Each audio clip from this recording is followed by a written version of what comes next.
এবার বড় নির্দেশ দেশের সর্বোচ্চ আদালত সুপ্রিম কোর্টের। এবার যে রায় দিল তাতে করে অস্বস্তিতে পড়তে পারেন অনেক মানুষ, আবার তেমনই স্বস্তি পেতে পারেন দেশের বহু সাধারণ মানুষ। কী রায় দিয়েছে চলুন দেখে নেওয়া যাক। আপনি যদি বাড়ি, ফ্ল্যাট বা অন্য কোনো স্থাবর সম্পত্তি কেনেন, তবে মনে রাখতে হবে যে শুধুমাত্র সম্পত্তির রেজিস্ট্রেশন করলেই আপনার মালিকানা প্রমাণিত হয় না। 2026 সালে শুরুতেই সুপ্রিম কোর্টের একটি রায়ে স্পষ্ট করা হয়েছে যে শুধুমাত্র কোনো স্থাপনার রেজিস্ট্রেশন করলেই আপনি সেটার মালিক হয়ে যাবেন না।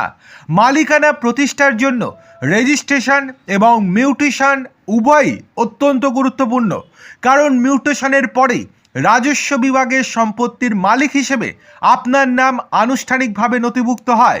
সুপ্রিম কোর্ট মাইনুর ফাতিমা ইমরান বনাম তেলেঙ্গানা রাজ্য মামলায় এই গুরুত্বপূর্ণ রায় দিয়েছে। যদি কোনো ব্যক্তি শুধুমাত্র সম্পত্তির রেজিস্ট্রির মাধ্যমে বাড়ি, প্লট, ফ্ল্যাট বা অন্য কোনো স্থানসহ কোনো সম্পত্তি বিক্রয় করেন, তবে তিনি ব্যক্তিগতভাবে অর্জিত সম্পত্তির মালিকানা বা শর্ত প্রমাণ করতে পারবেন না। এর কারণ হলো যে কোনো সম্পত্তির ক্রয় বিক্রয় বিভাগের সরকারি নথিতে রেকর্ড করা হয়। মালিকানা প্রমাণের জন্য রেজিস্ট্রেশন ছাড়াও আরও কয়েকটি অপরিহার্য উপাদানের প্রয়োজন হয়, যার মধ্যে রয়েছে সম্পত্তির দলিল, মূল দলিল, দায় মুক্তির দলিল এবং মিউটেশন নথি।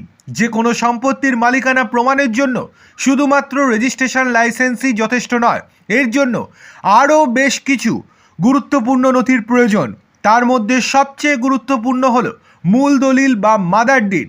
এই দলিল থেকে ব্যক্তির বসবাসের স্থান, সম্পত্তি বা জমির উৎস এবং জমিটি পূর্বে পৈতৃক সূত্রে প্রাপ্ত কিনা তা জানা যায়।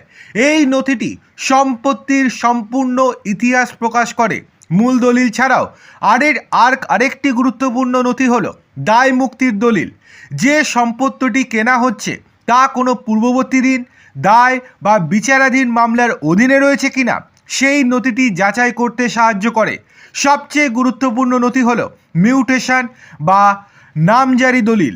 এই প্রক্রিয়ার মাধ্যমে রেজিস্ট্রেশনের পর সরকারি নথিতে মালিকের নাম নথিভুক্ত হয়। যদি এই নথিটি প্রদান না করা হয়, তবে সরকারি নথিতে পূর্ববর্তী মালিকের নামই রেকর্ড করা থাকে। মালিক হিসেবে আপনার নাম তালিকাভুক্ত করা হয় না। আপনাকে এটিও নিশ্চিত করতে হবে যে পূর্ববর্তী মালিক সমস্ত প্রযোজ্য কর পরিশোধ করেছেন, যার মধ্যে সবচেয়ে গুরুত্বপূর্ণ হল সম্পত্তি কর। পুঙ্খানুপুঙ্খ যাচাই বাছাই না করে আপনি কোনো পদে আবেদন করেন, তবে আপনাকে সম্পত্তির কাগজপত্র জমা দিতে হবে।